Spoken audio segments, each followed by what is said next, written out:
on our tracks.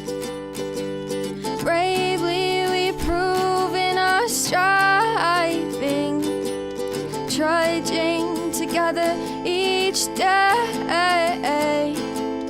Where there's a will, there's a way.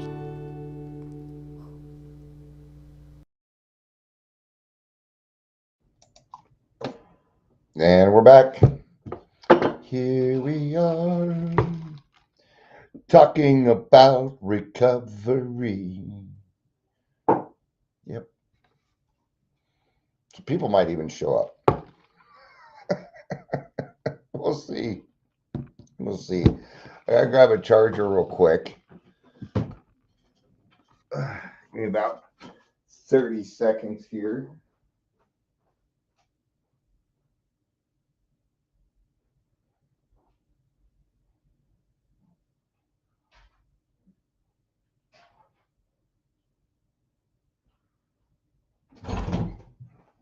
All right. And I would have walked straight through that door, but it only opens from the other side. Should get to my honey to-do list. Also have a light out in the closet. My clothes rack is falling down. You know how it is, all these little things that need to get done, right?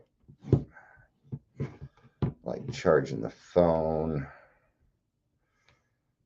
Come on. There we go. Boop-a-doop. All the sounds that we need to let us know that something has been plugged into our computer. All right. Welcome, Daily Trudge. Might as well go ahead and do the captions. Welcome, Daily Trudge. My name's Dion. I'll be your host today and forever, to infinity and beyond. I had a friend traveling. She asked if I was going to go live, but I don't know that they'll be able to get on. If you're here, please say hello, whether you're watching the live or the rewatch. I was going to do a random reading. Then I thought of something.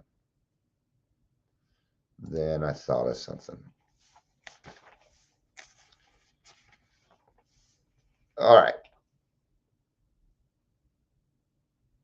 There it is.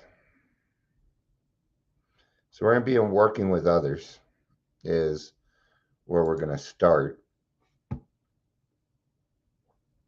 I'm going to waste a little bit of time, see if anybody shows up. I didn't tell anybody that I was going to do it, though. So,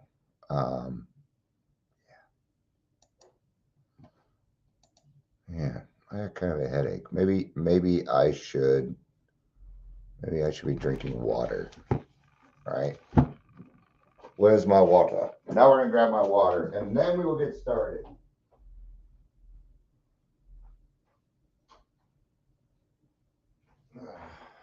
Okay. I was able to go through the door this time because I left it open.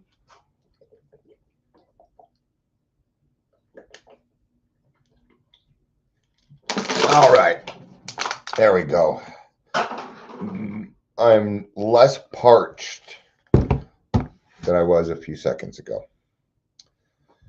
Page 100, when working with a man and his family, you should take care not to participate in their quarrels.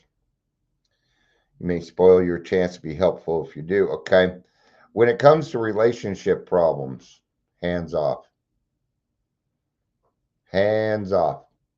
The only thing that we can really take a look at in that case is what our sponsee is doing. It's the only thing that we can look at. Okay. There are two sides to every story. It takes two to tango. All right. We don't know you. And, beyond that, we are not marriage counselors. Unless you are a marriage counselor, then congratulations. Then, you can do it. You're going to be doing it for free, though. Hey.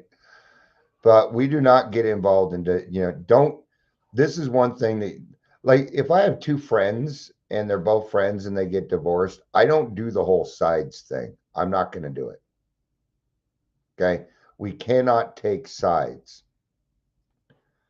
But urge the family the man's family that he has been a very sick person and should be treated accordingly. Okay, you're probably not going to have their phone numbers.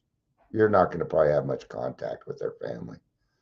What I would recommend is that they go to Al-Anon and Alateen, and they can get help there. Should warn against arousing resentment or jealousy. You should point out that his defects of character are not going to disappear overnight. Show them that he has entered a period of growth. Ask them to remember when they are impatient, the blessed fact of his sobriety. Yeah. You need a little bit. You need a little support, but we can't go to the other extreme, which is what we're going to be getting to here. If you have been successful in solving your own domestic problems, which I have, tell the newcomer's family how that was accomplished. May you get your significant other to do this part. It's probably a better way, honestly.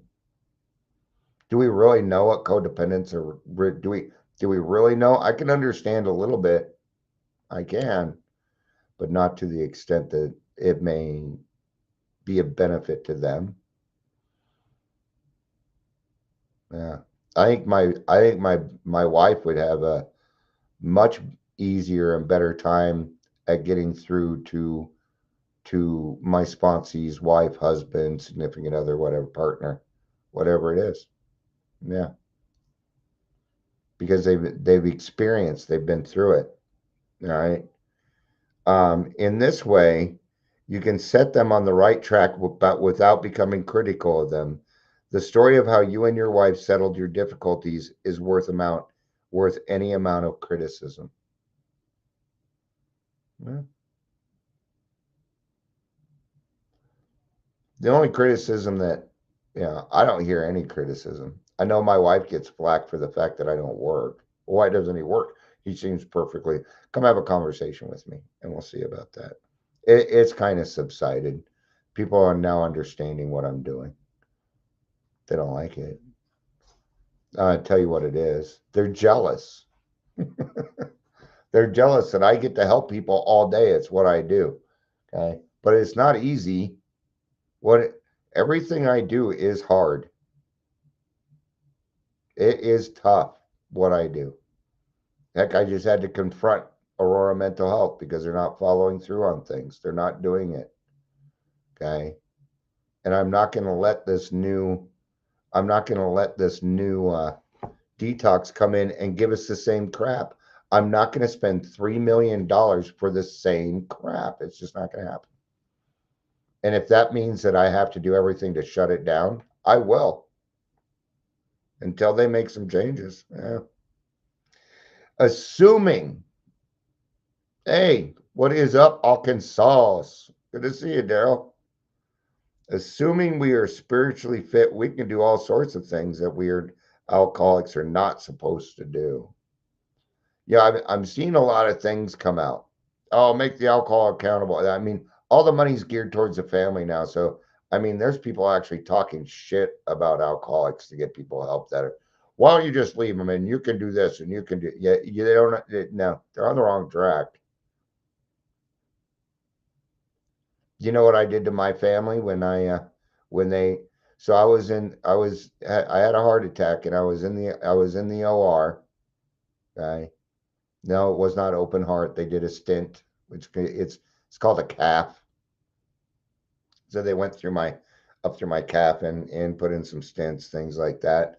Well, some of my family members thought it was okay to take my wife aside while I was in the OR to tell her to leave me. I tell you something. If it wasn't for Shannon, I wouldn't fucking be here. She's the one that convinced me to come back. Yes, she did. I think they were just jealous that they couldn't pull off what she was pulling off. But she's the only person that's ever loved me for exactly who I am. So I trust her, right? So, all sorts of things that alcoholics are not supposed to do. People have said we must not go where liquor is served. We must not have it in our homes. We must shun friends who drink. We must avoid moving pictures which show drinking scenes. Well, I wouldn't be able to watch any TV. Every show I watch, they're drinking constantly. I wouldn't be able to go on I wouldn't be able to do anything. I wouldn't be able to go anywhere. I'd have to be a recluse.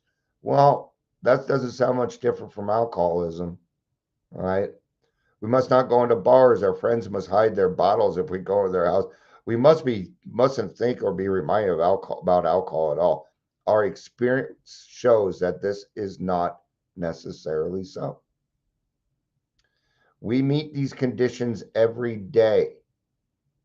An alcoholic who cannot meet them still has an alcoholic mind. There is something the matter with his spiritual status.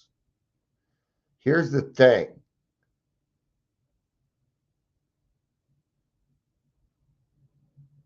I'm going to give you a great example. All right. They tried to pass a law in Colorado. Yeah, that's exactly it, Daryl. I got sober that I can go and do anything so that I would be free. That's exactly it. I agree. All right. But we were trying to pass a law here in Colorado, and there are people in recovery that were for it, but these were promoters. They wanted it done because they were going to profit off of it. And that was their only concern. Okay. In fact, they were pushing for the bill, and I'm like, no. But anyway, what they would do, like Mile High Stadium, like 5% of the seating would need to be designated for people that were sober. No. No, we don't get special things because we're an alcoholic. No. So I went to a concert at Coors Field. I went and saw Billy Joel, who, by the way, just canceled all of his tours. He will not be playing live anymore. So if you missed him, I'm sorry. He's a great artist. He's fantastic in concert. Right. Now let's say I was sitting in the sober section, just enjoying my life, doing what Dion wanted to do. Well, we went to that concert and there was a couple sitting next to us. We got to talking, and it turns out that the guy's father was an alcoholic and the guy needed help. I would not have been able to do that. My service work would have been taken away. No. You're seeing a lot of it now. Oh, look, keep your alcoholic accountable. Make them blow into this every time you ask them to. That's going to drive somebody. You've been drinking. You've been drinking. You've been drinking. No, then blow into this. Fuck you. You blow. Got little things that wear on their wrist so you can keep track of them. No, that is not accountability. That is demand. And eventually, that alcoholic is going to build a resentment sooner or later. So his only chance for sobriety would be someplace like the Greenland ice cap, and even there, an Eskimo might turn up with a bottle of scotch and ruin everything. All right. Ask any woman who has sent her husband to distant places on the theory he would escape the alcohol problem. This was the part I was trying to get to. Hey, Amber, dude, where's my car? and then put it in a bag so I can eat it. It's the only part I know from that movie, and I only know it because of a fellow drunk that I used to drink with. He used to, you know how it is when people get drunk, they repeat the same thing over and over again. But I hope you made it to the cabin safely, Amber, and I'm glad you're up there because nobody wants to be in the city this weekend, right? So, in our belief, any scheme of combating alcoholism which proposes to shield the sick man from temptation is doomed to failure. We've got it. Without the freedom, we don't have recovery. I need to be free wherever I go, whatever I do. I have got to become neutral to alcohol. Right? It is often you'll see me walking out of a liquor store with a bag of ice. They just have the best ice. I was talking to a friend earlier. Their son is in a band, right? And they're just trying to get sober. They're just trying to get sober, in a really good band too. Those are pretty good, right? And so his job fired him. He was working at a bar. He was working at 2 bars. And so I was explaining, and you guys know who this person is, but I want to keep anonymity. They're a friend of mine, and they are certainly an ally for us. Oh, before I forget, because Amber, you're here, I want you to know this. Remember okay, so we started those meetings at Henderson, right? And the whole purpose was to get Alateen meetings going. They have 2 Alateen meetings a month there now. So it worked. It worked. We got Alateen meetings. Thank you, God. I got what I wanted. That's the whole point. We needed more Alateen meetings. Good job, Al-Anon. Kick ass, Al-Anon. Good job. Right? If the alcoholic tries to shield himself, he may succeed for a time, but he usually winds up with a bigger explosion than ever. Yeah, because it all builds up. It'll start to build up. Told you, when we do these other things, resentment starts, and that's going to lead to drinking. Daryl says, here in Arkansas, every store is a liquor store. I believe it. When I was living in Cali, and of course here in Colorado, they sell it everywhere now. We have tried these methods. See, and can we believe it? Can we believe them? They've tried these methods. These attempts to do the impossible have always failed. Yeah, huh? Cool, huh, Daryl? You know what it did? It doubled the amount of Alateen meetings in Denver. Literally, it doubled it because there's only 2 meetings a week for Alateen in Denver. Now there's 4. But I'm going to tell you something. We need Alateen back. Without Alateen, we don't have any prevention. Alateen is a prevention program. Without Alateen, the people that come in that are a little bit younger usually went to Alateen because of one of their parents and learned that they might have it themselves. That's what happened to me, and I've known a ton of people that it worked like that for 2. So anyway, so our rule is not to avoid a place where there is drinking, right? So I was just talking about that guy in a band. So he lost his job at the bar, and I'm like, good. He doesn't need to be working at a bar. He has no business working at a bar. Well, how about when he goes and plays? Well, that's different. He has a legitimate reason for being at the bar. I'm sorry, but alcoholics you got to get out of hospitality, man. You can't be running around. I mean, the saying goes, there's plenty of other work, right? Daryl says that's getting out of ignorance and into the education of alcoholism. Yeah. Because there's still a lot of people that are uneducated about it, or not uneducated, but maybe uninformed. They're naive, which just means that they don't know yet. There's a lot of things I'm still naive about in this life. I just don't know yet. It's not a bad thing, right? But in this case, working there, probably not the best idea. Yeah, I understand he's making money, but being in a band's a little bit different. In fact, 4 out of the 6 band members are now sober. I'm like, you might want to pass this on to your son, but producers and venues, they don't want the band. They don't put up with that fucking chicanery anymore. That drinking, going in the bathroom, doing drugs, all that other stuff. Those days are over. They don't do that stuff anymore. All right, so our rule is not to avoid a place where there's drinking if we have a legitimate reason for being there. That includes bars, nightclubs, dances, receptions, weddings, even plain, ordinary whoopee parties. Whoopee! A whoopee party is just people getting together and hanging out. We call it game night. We call it, all sorts of stuff now. It really isn't. But I do at one point want to have an AA dance called a plain old whoopee party. I do want to do that. Maybe what we'll do is just hide whoopee cushions all around. If you find one, you win a prize or something stupid, right? So believe in plain old whoopee parties. Yeah. It gets rid of the misnomer and fallacies of alcoholism. Yeah. And there's a lot of misnomers about AA. See it all the time. People out there AA bashing.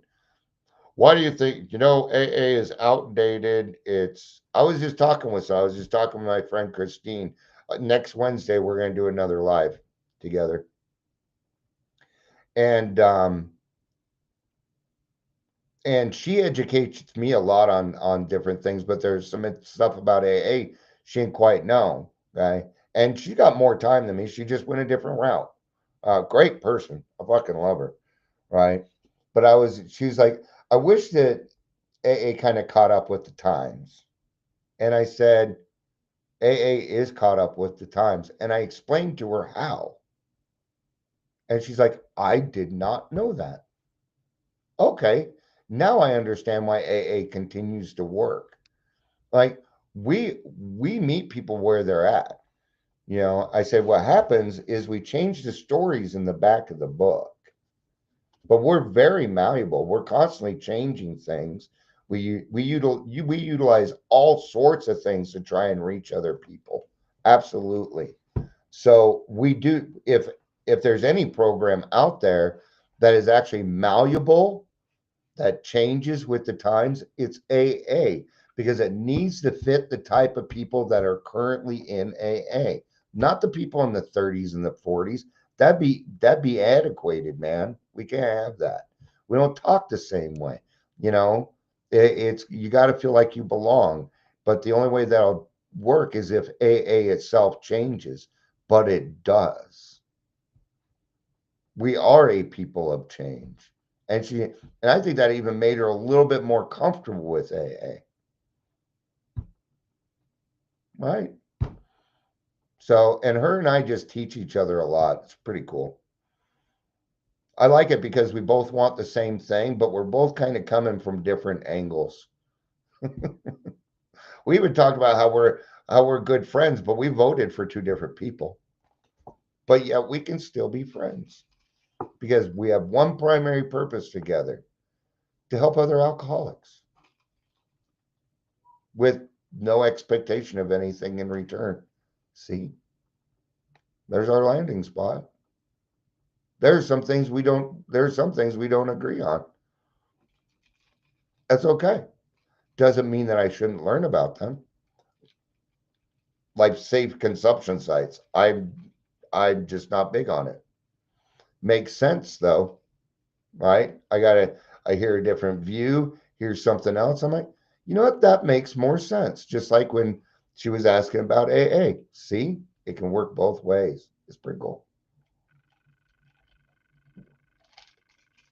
Yeah, it's pretty cool. All right. I'm starting to wrap up here. To a person who has had experience with an alcoholic, this may seem like tempting providence, but it isn't. Now, you will note that we made an important qualification.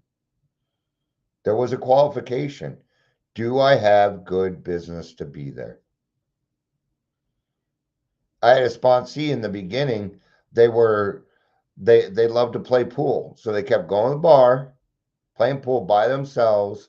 And then one day they were talking to me and they're like, I don't even know why I was doing it. I mean, I'm not even playing with anybody. I'm like, it's that comfort, man. You didn't have any. He's like, so I got out of there because I didn't have any business being there. There you go. Go help another. Maybe go to an AA meeting, see if anybody wants to go play pool. Then you can go play together. Right? We don't have pool halls like we used to. Pinky's shut down quite some time ago. Right? Therefore, ask yourself on each occasion, have I any good social, business, or personal reason for going to this place? Or am I expecting to steal a little vicarious pleasure from the atmosphere of such places? If you answer these questions satisfactorily, you need have no apprehension. Go or stay away, whichever seems best. Listen to your intuition. If it gives you a bad sign, don't go. If it gives you a good sign, go for it. So, whichever seems best, but be sure you are on solid spiritual ground before you start and that your motive in going is thoroughly good. Do not think of what you will get out of the occasion. Think of what you can bring to it. But if you are shaky, you better work with another alcoholic instead.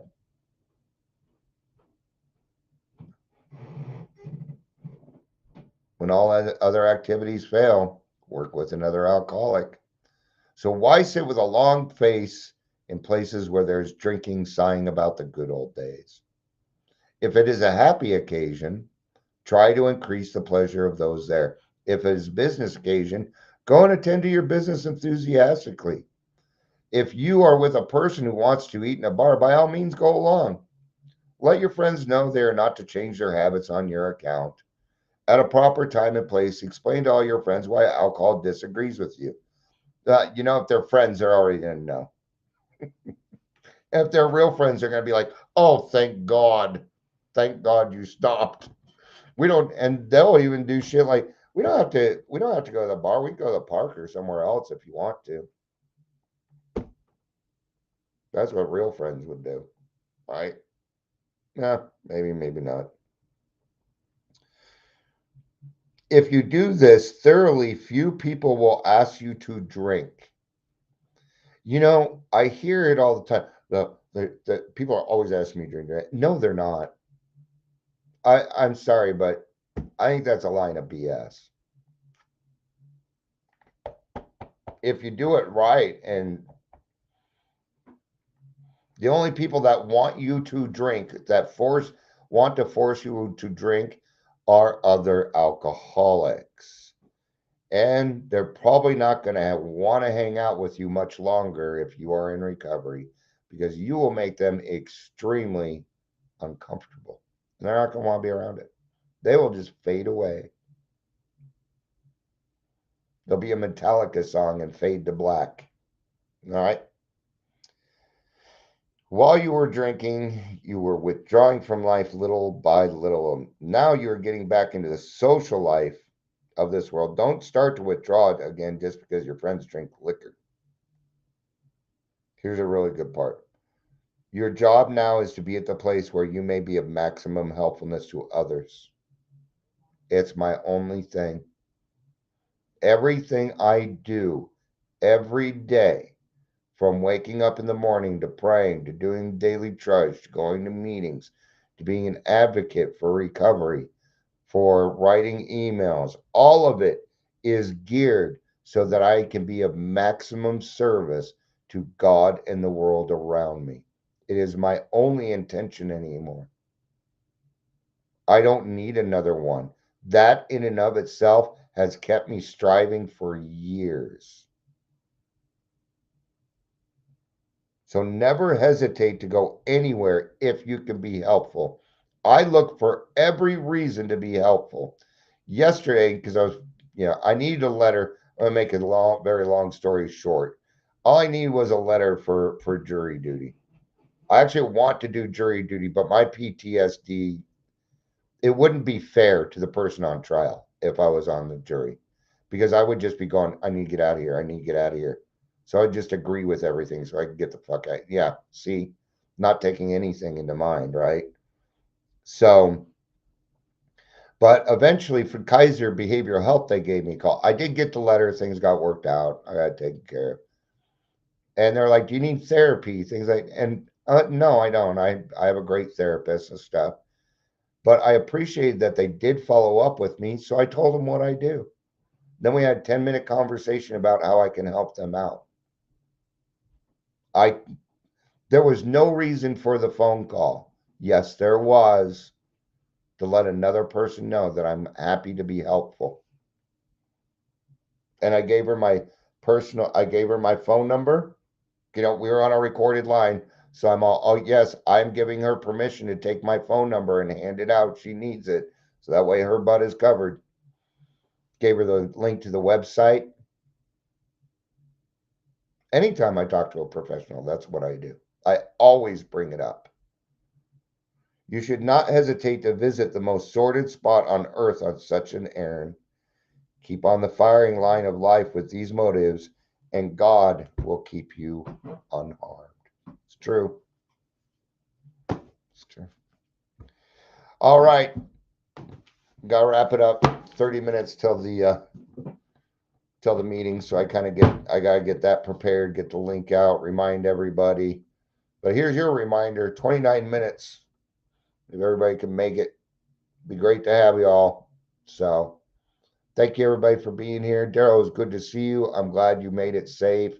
Amber, as always, I love you. I love you both. I hope you all have a great day. I love you. You know I do. Peace out. And have a